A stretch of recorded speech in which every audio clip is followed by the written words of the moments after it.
Welcome to Sunday Worship Service with our pastor, Pastor Kim Lantada.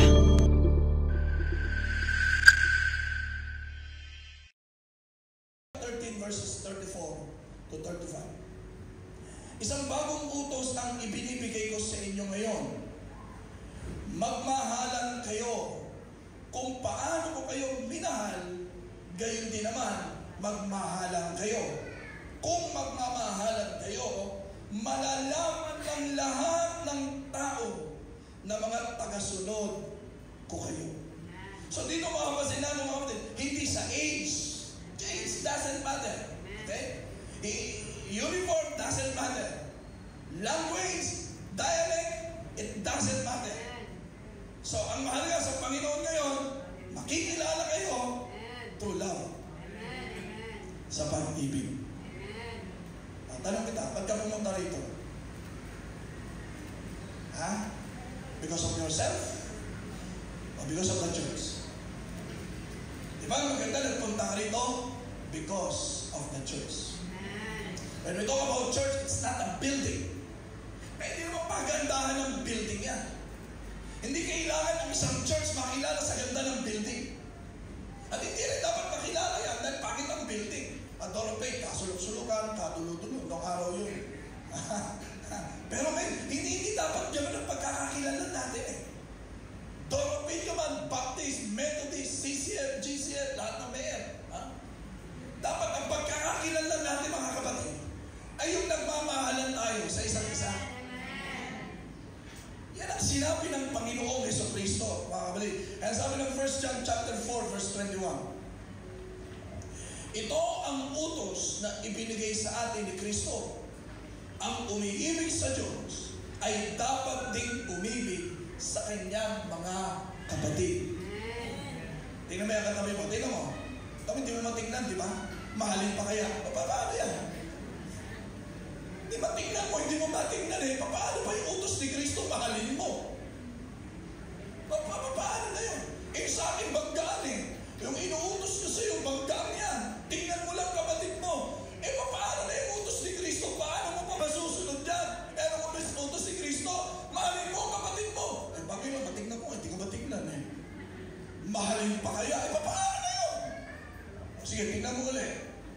Hindi natuto, di ba? O iba, tigas pa rin, di ba? Paano mo mamahalin ang Panginoon ang tigas ng puso mo? Kung ako nga hindi mo masunod eh, paano pa ang Panginoon? Paano mo lalong masusunod yan? Kaya dapat sa simbahan, dito sinasanay ka. Dito nababago ang buhay mo. Sabi sa tabi mo, magpabago ka. We're not here just to learn, but to be transformed. Yung mabago ang buhay natin. Kaya dapat sa simpleng pinagagawa pa lang, sumunod ka na. Kasi meron mga mas matitinding utos. So hindi na yung simple at matinding utos. Yung ugali ang binabago sa atin. Pag nakasanayan mong naging masunurin ka, it doesn't matter kung simple o hindi simple yan. Bakit? Kasi natutunan mong maging masunurin. Yun ang mahalaga nun, mga kapatid. Okay? O sige, tingnan mo ulit, kaliwa kanan mo. Di ba masaya naman pag sumusunod? Pag hindi sumusunod, nagigilty ka pa. Tumitigas pa mukha mo, yung ulo mo. Hindi ma-statement ka pa dyan. Yung puso mo, may struggle ka pa dyan. Hindi mo malaman tuloy, tama ba itong ginagawa ko o hindi? Di ba? Pero yung sumunod ka na alam mo naman tama at mabuti, nagbibigay ng kalayaan at kasiyahan sa iyo yan. Ganun lang kasimple yun, mga kapatid. Ang lahat ng tumanggap sa Panginoong Jesus, tandaan mo to, tinanggap din kasi ikaw sa pamilya ng Diyos. Alam mo bang ikaw ay ibinilang ngayon sa pamilya ng Diyos? Basahin natin sa Efeso, Kabanata 2, talatang 11. Kaya kayong mga hindi Hudyo, lahat naman tayo rito, hindi Hudyo. So ang tinutukoy talaga rito, malinaw, ay hindi na mga dayuhan o taga-ibang bansa, kundi kaisa na ng mga pinabanal. Tayo, mga nakakilala sa Panginoon. pinatawag sa kasalanan, nilinis sa lahat ng karumihan, kaya pinabanal, inihiwalay niya. Ibig sabihin, nakita na ngayon, ito yung dati mong buhay, pero binago ka na. Mga ganyan. Okay? Pinabanal. At, anong ginawa sa atin? Kabilang sa pamilya ng Diyos. So, kabilang ka na sa pamilya ng Diyos. Pero pag ang isang tao nakakilala sa Panginoon, ang sabi ng awit 68:6, ang nag-iisa ay binibigyan ng Diyos ng tahanan. Sa ibang salin, ibinibigay niya sa isang pamilya ang sinumang nag-iisa sa buhay.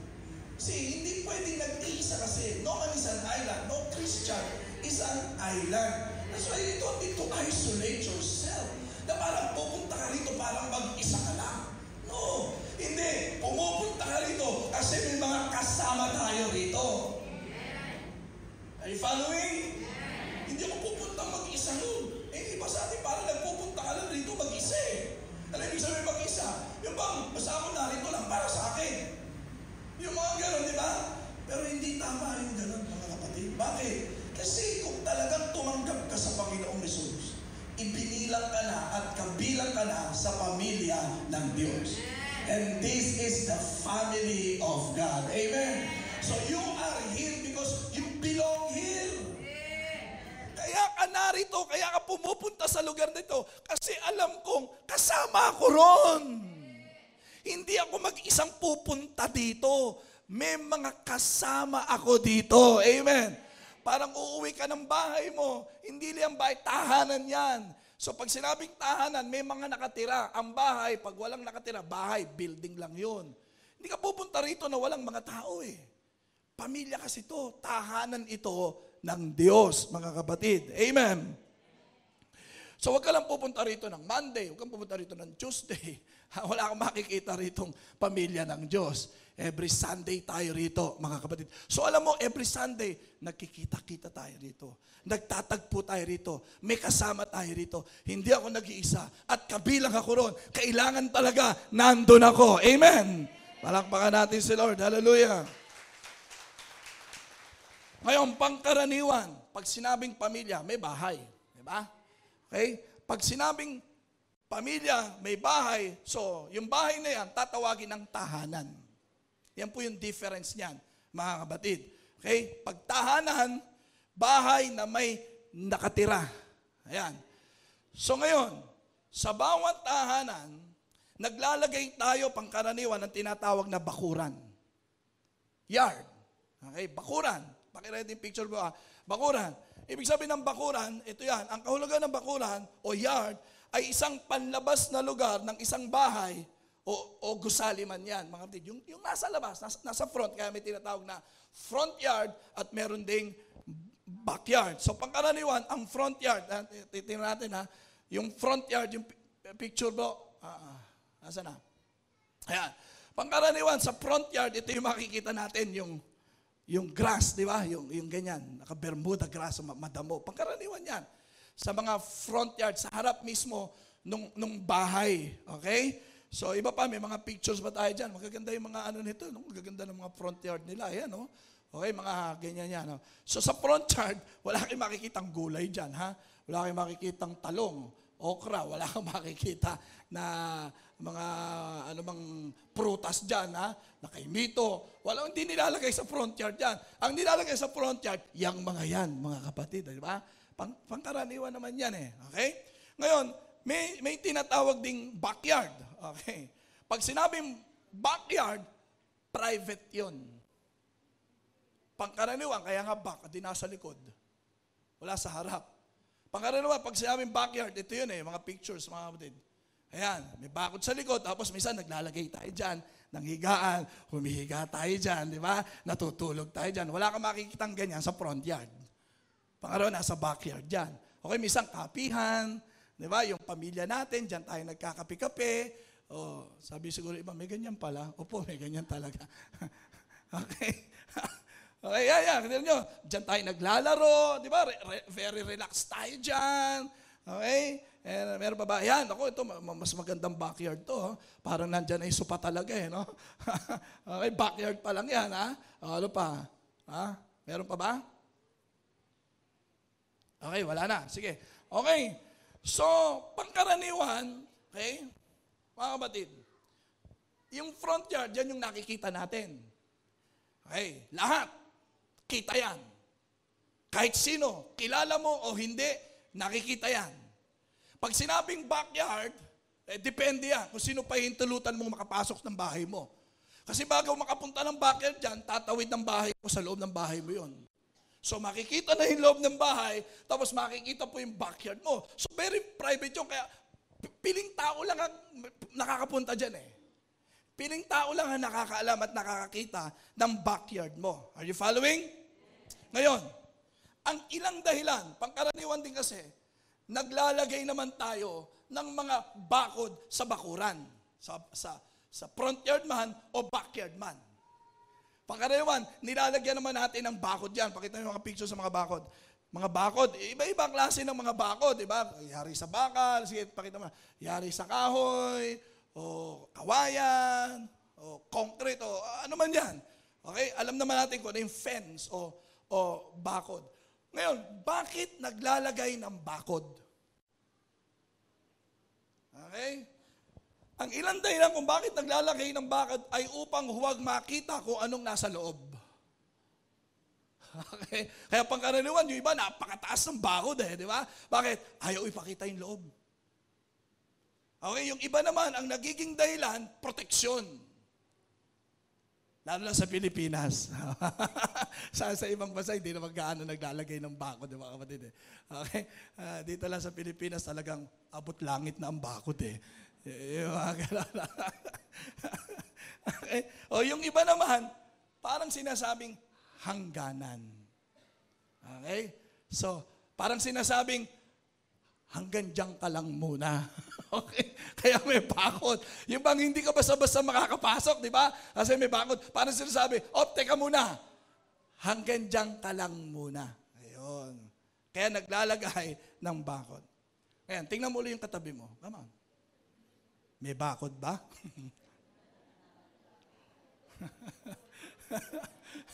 Ano yung bakod ba yan? Kasi minsan yung bakod natin, minsan yan yung ngiti. Di ba? Minsan nakangiti ka. Okay, nagsisilbing bakod yan.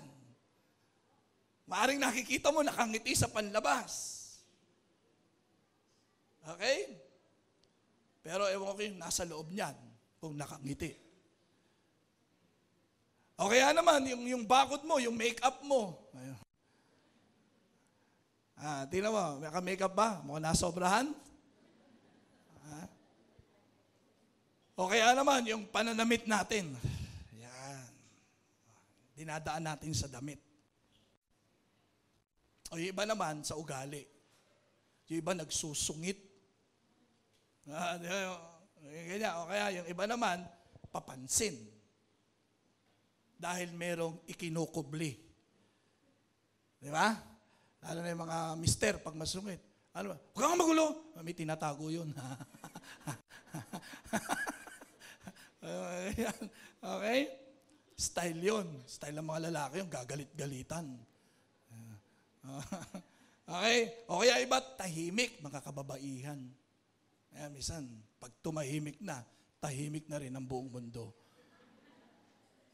Wag lang si Mrs. ang tumahimik. Talagang tatahimik lahat. Iba naman dinadaan sa gulo. Maraming paraan, okay? Para maitago ang katotohanan. Naglalagay tayo ng bakod. Madalas. So pangkaraniwan, ayaw natin ipakita ang katotohanan sa atin Hanggat maaari itatago natin yan. Now, I Love My Church Conquest is also about being true to yourself. Kaya may conquest tayo ngayon ng I Love My Church. Being true to yourself with the people around you, especially the church. Yang katabi mo. You know, one of God's plan for the church is that we would live connected lives.